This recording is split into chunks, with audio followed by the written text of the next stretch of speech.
Well, we've gone from Auckland to Queenstown now. The Wakatipu Wild entered the league last season after the Southern team was split to create the Wild and the Dunedin Thunder women's team. Although I gotta say, Joe, the Wakatipu Wild's uniform is the best in the league. And of course, coached by the hairy beast himself, Colin MacIntosh. But joining us on the line now, I'm sure she was trying really hard not to laugh at that, is Kellye Nelson from the Wild. How you doing? Good. How are you guys? Yeah, we're doing great. Very well. What's with teams from the South Island having the best uniforms in both the men's and women's league? Like Dunedin's got the best men's uniform, and then you guys do they? No, I'm just kidding. And then your guys is awesome. So what was the process in creating the Wild? Like, can you go through like the naming and figuring out the identity of the team, I guess, and then also the logo and the jersey? Oh, yeah, it was quite a roller coaster. I think I came in last season to an email at my work because I managed the Queenstown Ice Arena. So I try to use my Gmail for anything related to like personal hockey, all that, and then my rink email for work, people booking ice. But sometimes, because it's a small world, people go, one and another. And I came into work after a day off and saw something about the split of the women's and Queenstown having a team and saying, "Oh, Kellye, you're gonna organize this." I was like, "Oh, sure, yeah, of course I'll do this." And then reading even further and being like, "By the way, season's in about 2 months or 2.5 months." And at that time, obviously, brand new team, so we had nothing, no name, no identity, no roster, no coach. So I was like, "Oh, here we go." And on top of that, I just had a pretty nasty concussion. But we got it done. So obviously you start sourcing girls and women, see if there's any interest there. And it was a COVID season, so it was a bit challenging because Queenstown was hit pretty hard with jobs and a lot of the women work hospo jobs. And but we got that sorted. And then then you have to start with logos and a team name. And from that, luckily, we have a few people in Queenstown, like Ryan Strayer when he does men's league sweaters, and Colin, he's played hockey over the world, and a lot of great women who put some ideas together. So once we got the team roster, we started throwing out some ideas for the name. That was a roller coaster. I was just actually rereading our group chats and just some of the names. I was like, oh, dear Lord, thank God we have the Wakatipu Wild because we were playing with our kind of brother team, you would say, would be the Stampede. Yep. So we're like, do we play off of this? So at one point, the Stampede Queens, let's just say I'm very happy that wasn't. I think we decided in the end it was very important that, yes, we're kind of, affiliated with the Stampede, affiliated with Queenstown Ice Hockey Club, but it's great for the development of women's hockey to have our own identity. Yeah, so totally. We stepped away from anything Stampede, and I think the Stampede, we're happy to because they built their program, and they don't need us latching on to that, but they are being a great help with us along the road. Like Neil Freer has been really helpful, helping us organize this as well behind the scenes, giving us a lot of solid advice. So from there, we went to a lot of different other names, and we put it in group. And Kiwis, for some reason, love to have S's on the end of things. So they were like, the Wakatipu Wild.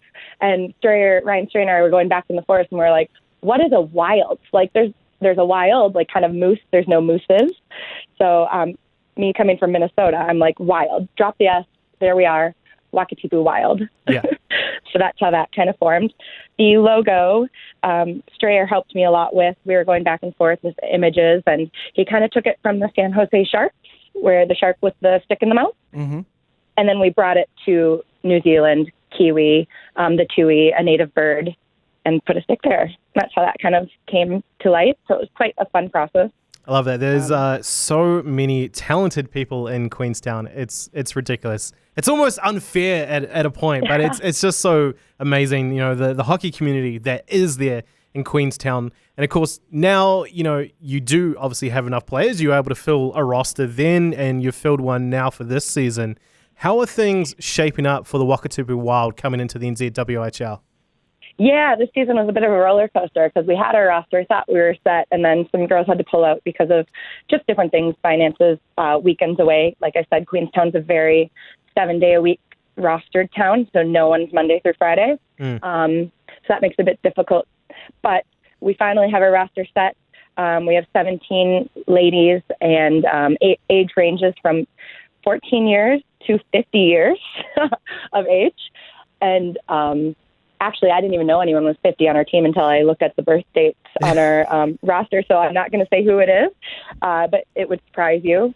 We saw that as well. Yeah, we were like, we looked up the roster, and it said the average age was 70. 29, and then we saw some of the birth years, and we were like, damn, I was like, we're heading to the 70s here. Yeah, exactly. And I don't know, it's weird to me to see, like, players born in 2000 right now. That's just dating myself. And I was just like, oh, wow, but our team clicked. Like, we haven't been able to have everyone in place because we have Zancy Jones, who's back, and she's living in Kerry. We have a couple girls from Tekapo, 2 girls from Dunedin. So they've actually been making some trips back and forth to practice with us. Yeah, that's dedication. It is such dedication. And but our team, we have some new players who have never played, who didn't play on the Wild last year, but they're ready to commit this year, and they're looking pretty good. I'm excited. And yeah, we're having fun. The locker room's fun. We're excited for the first round, to get everyone together on that Friday night, all in the same place. And first round will probably be a bit shaky, just feeling each other out.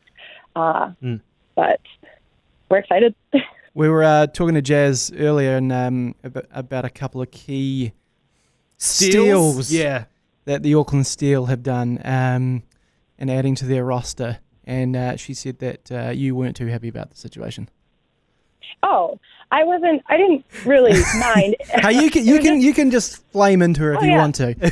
No, it was just more of, I think there was just one person, and it was more of the fact that it was a committed on our roster. We were ready to order jerseys, and then a last minute, like, hey, I'm pulling out. That's the type of thing. That's the only reason I was bothered, but I understand the reason heading that direction. They live there. They get more time on ice, and it's better for the development of these players as well. Like, they'll benefit a lot more being there than having missing training tier. You know what I mean? And that type of thing. So the bigger picture.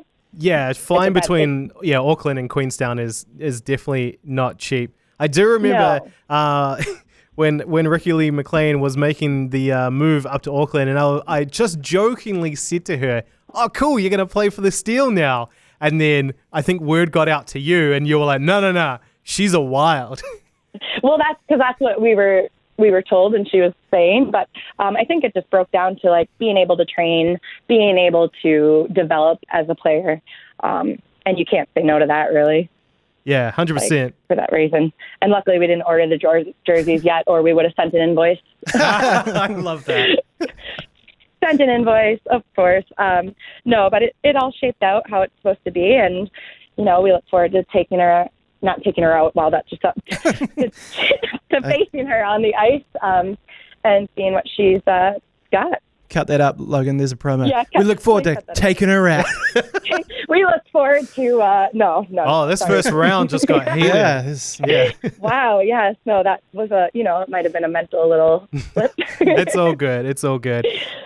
One thing though, I mean, the great thing with having a Queenstown team now in the New Zealand Women's League, there to help to push and grow the sport there in that Queenstown Lakes area. How would you say the current state of women's hockey is there at the moment? I would say developing. I think our numbers are a bit smaller than all the other regions because it is a little smaller area. But there's some girls coming up. Most of our Wild trainings, we have them open to all women and girls of a certain age. So we have like Lucy Boniface and Annika and Polly and Jessie Strain. So like they're U15, so they're about 13, and they come, and it's just awesome to see that there is something that they can look forward to and be like, I'm going to play on the Wild. I'm going to work to play Wild. And because before they've never had that. Like last year is the first year these women and girls have actually a team that they can develop towards and have that end goal. So I think there's a lot more, now with that, there's a lot more commitment and support. It's amazing how much support we have with our local businesses and people. Like, I'll just name, Morrison's, Margot's, Golden Homes, Little Flicks, Enigma Hockey, and Upholstery Workshop are our team sponsors this year. And just these businesses really, they're not going to get as much coverage. They're not going to get as much, bang for the buck. Yeah, bang for the buck. But they're staying with us. They're supporting us. Bigger picture. So we have like Margot's, Bert Haynes. He's supporting women's hockey, Enigma Hockey. Is Colin, who's coaching and supporting us as well. Adam Nagy, who does a lot of roughing. He's the one who wears the suit at all the Stampede games. Yeah, we've I don't know about you, Joe. I have met Adam a few times back in the day filming the NZHL games, and it is great to see that kind of support that comes from a small town like that, from Queenstown, and the businesses to then support women's hockey like that. Yeah. You mentioned Colin. Of course, we know MacIntosh is someone who racks up the points with the Stampede, but what is he like as a coach? I will probably be the harshest critic on him. People, but he is an amazing coach. He coaches the youth teams here as well. He is always open to support. So if any girls have questions, he keeps all those windows of opportunity open, whether they message him, they in person come and talk to him. He actually helps them with, teaching them how to tape sticks and, flexes. And he's one that is just very positive as well. Last year when we had the live stream game footage, he rewatched our games on his own and would send little notes to the girls just saying, hey, watch this, watch yourself, and you'll be able to see where you should be positioned, what things you can do, how you can carry the puck a bit more. So he's also been fighting a lot of battles behind the scenes for women and just getting us to the same standard. And one other thing that the girls told me to note to make sure. So he played an away round for the Stampede in Dunedin this weekend. Instead of coming back with the team this morning, he got a ride back, arrived home at 1:30 last night, and was on the ice with us at 8 a.m. to practice. Wow. What a great man. Yeah, and they're volunteering their time. And that just, at first he said he didn't know if he was going to make it because, he was away this weekend. And all of a sudden he texted me and said, hey, I'm coming home tonight, so I'll be at practice in the morning. Which, that just speaks volumes. Yeah, that must be awesome to know that there are people who are investing their time in you guys as well, and like giving it up, and knowing that you've got that support around you to help you guys play and get better and develop as young female hockey players. And we have Dave Domnick as well.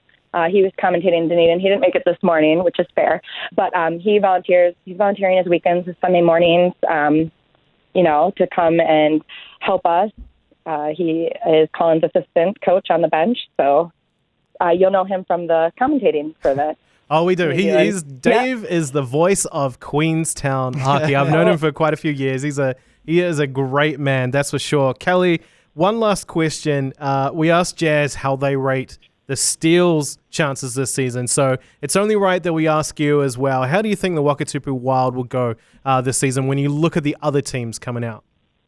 Yeah, so I'm horrible at this. I haven't looked at any rosters or anything. I know every team seems to be a bit stronger this year, which is very exciting. I think once we get the first game under our belt, we're going to be hard to beat. No, kidding. But, say it. yeah. I mean, I think we're feeling pretty good this year. I'm excited. I think the thing that will get us the first round is that Olympic ice. I had McDonald's last night. I'm not going to hold back on that, but I need to get some energy for that Olympic ice next weekend. And I think it'll be. I think the games will be better than they were last season in terms of how they go. Yeah, we can only hope that New Zealand women's hockey and the league only goes from strength to strength. Of course, the first two rounds are in Dunedin, and then the finals round is back home at your home ice, Queenstown Ice Arena. So we can't wait for that. Kellye, all the best to you and the Wakatipu Wild for the season. We can't wait to see you out there.